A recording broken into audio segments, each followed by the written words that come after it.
El enfoque psicológico de la comunicación se refiere a la percepción, el aprendizaje, la memoria, la persuasión e influencia. Cuando una persona está leyendo el periódico, cuando escucha a un vocero o cuando participa en un evento de comunicación interna, diversos procesos psicológicos se disparan. El mismo mensaje transmitido en los contextos distintos puede interpretarse de maneras opuestas y generar reacciones totalmente diferentes en distintos tipos de público. Los procesos cognitivos y la psicología social son probablemente los campos de acción con mayor utilidad de práctica, más allá de los avances interesantes en otras ramas de la psicología y neurociencias, como complementa la paranorma. Es muy fundamental entender cómo funciona la percepción y cómo se interactúan los gestos de la percepción con los mensajes que buscamos comunicar, así como también aprender los distintos tipos de reforzamiento que podrían facilitar nuestras conductas buscando promover, así como también entender y facilitar la persuasión, como una influencia social que son clave para cualquier comunicación social. La psicología se aplica de manera más sistemática las áreas de marketing por las comunicaciones. Sin embargo, hay prácticas que corresponden a un análisis psicológico, aunque no necesariamente son términos psicológicos. Por ejemplo, un rush playing, utilizando en muchas empresas para generar interacción entre dos áreas que son criticadas mutuamente, es una aplicación directa en varias investigaciones, porque no debemos cambiar la actitud para cambiar una conducta, sino promover una conducta para modificar esa actitud.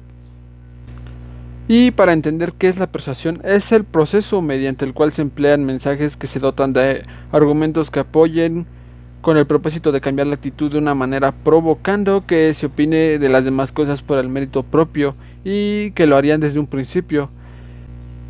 Un autor dijo alguna vez que este proceso de cambio depende principalmente de la existencia de la probabilidad del receptor.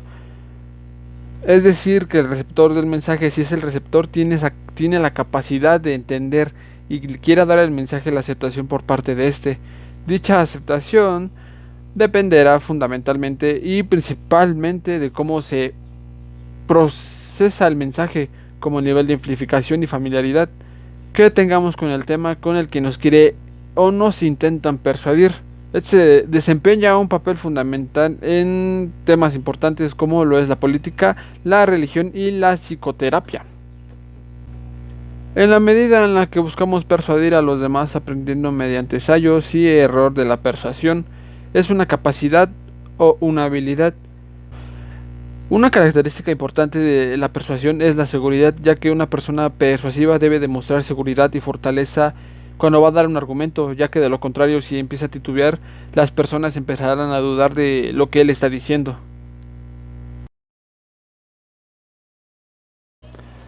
¿Qué es la comunicación? Es el proceso y el resultado de informar o comunicar, dar a conocer, transmitir o dar señales a través de una persona a través de las palabras. ¿Qué factores influyen en la comunicación? Los factores objetivos se encuentran dentro de la intensidad, el estímulo, el color, el constante o la novedad. Los factores subjetivos están dentro de lo que se encuentra siendo la religión, el lenguaje, el idioma, la cultura o la ideología.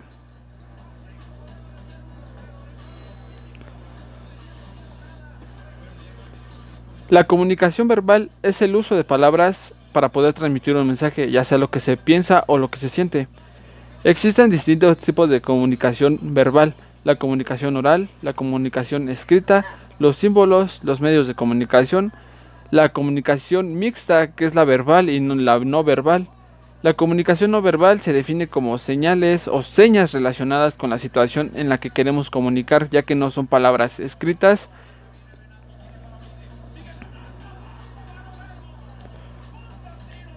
Los tipos de comunicación no verbal son las expresiones faciales, el lenguaje, el paralenguaje, la kinésica o la proxémica.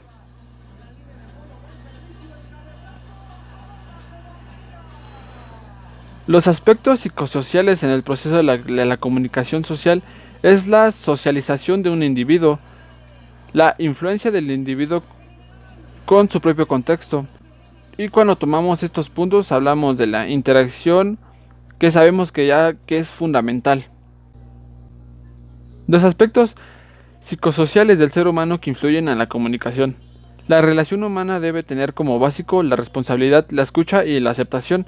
Las relaciones y comunicaciones de uno de los elementos fundamentales, ya que es el escucha que nos permite ingradar o descubrir. Algunas conductas que nos aleja de la escucha correcta es abusar de frases hechas, dar consejos, juzgar a la persona en la que estamos comunicando, interrumpir constantemente o la culpabilidad o culpabilizar.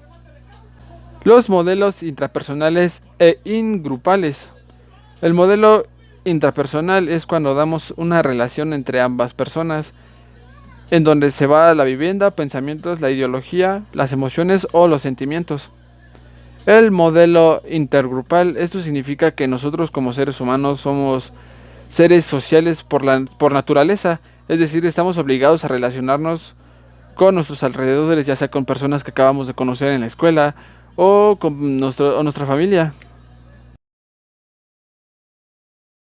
¿Qué es la personalidad? Es la forma en la que una persona actúa o piensa. Este término es tomado de la psicología y su origen se encuentra en el término latino persona. Características de la personalidad: es conocido por ser un patrón funcional, el cual es coherente consigo mismo, suele estar consolidado y resistente a un cambio. Sin embargo, se trabaja de manera distinta a la hora de enfrentar diversas situaciones. La importancia de la personalidad es la forma en la que nos describimos o describimos a otros. Es para examinarnos a nosotros mismos, conocer nuestros gustos y adversiones, temores, virtudes, fortalezas o debilidades. Es el yo que nos distingue de los demás. Existen distintos tipos de personalidad, pero los cuatro principales son: la personalidad en media. Es la personalidad más repetida en las personas, el cual son las personas normales, que suelen ser responsables, te tratan con amabilidad y tienen distintos cambios de humor. Los reservados son las personas no neutras ni abiertas, suelen estar en una estabilidad emocional de carácter normal, suelen tener rasgos de responsabilidad y amabilidad. Los modelos a seguir son personas que representan altos niveles de amabilidad y responsabilidad. Por lo general suelen ser personas sin escrúpulos. La personalidad más común suele darse en las mujeres. Los egocéntricos son las personas que suelen ser poco agradables, pueden tratarte de manera muy distinta a los demás, suelen tratarte con menor amabilidad y poseen poca franqueza. La personalidad consejera son personas empáticas y suelen preocuparse por los demás, pues tienen una amabilidad y escuchar muy bien. Son buenas consejeras y personas muy positivas. La personalidad altruista se caracteriza por ser personas empáticas y por buscar ayudar a los demás, sin esperar nada a cambio. Estas personas suelen ayudar a todos para salir de sus problemas. La personalidad reflectiva tiene una amabilidad de no reaccionar de manera inmediata a los eventos, sino intentar ser consciente de lo que ocurre en el momento, analizando y actualizando los actos que están pasando en el momento. La personalidad sociable es la que se adapta a las normas más comunes de convivencia y desarrollo, no destruye a la sociedad y la mayoría de conductas son así. Buscan llevar a cabo las relaciones de la interacción entre las personas. Y para finalizar, los trastornos de personalidad son rasgos de la personalidad que se muestran inflexibles, son adaptados en lugar de contribuir a la adaptación y al desempeño vital. Sabotean el desempeño social y emocional de cada individuo, a menudo conducen a unas complicaciones de salud más serias.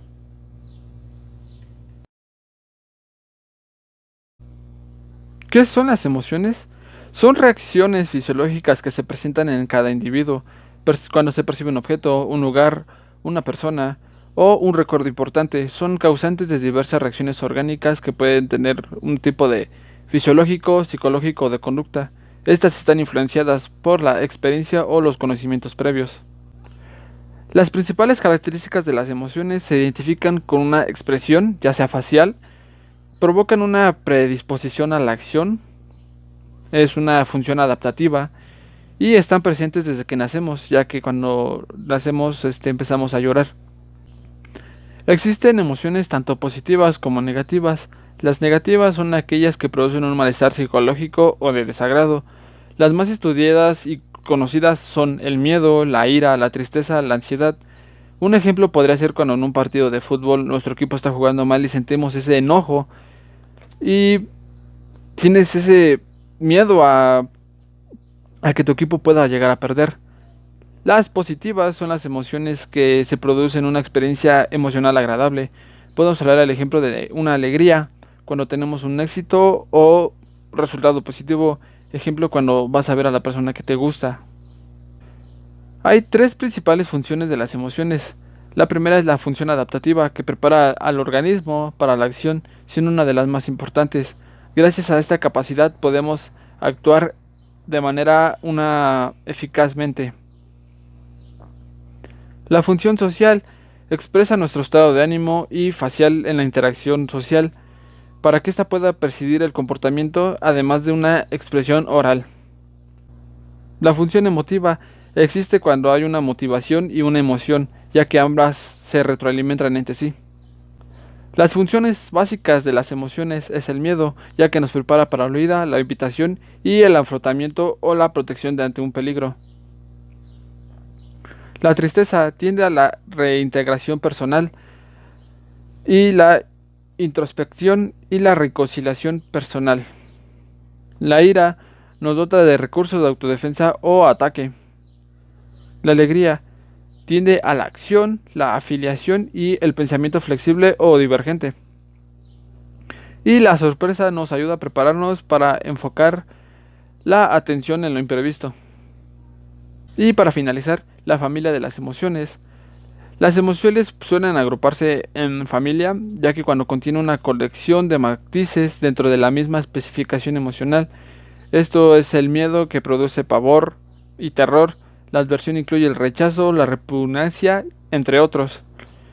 Y algunas emociones suelen estar en familia, como la frustración, que puede encontrarse en la ira o la tristeza. Incluso hasta el susto puede incluirse en la familia de la sorpresa o el miedo.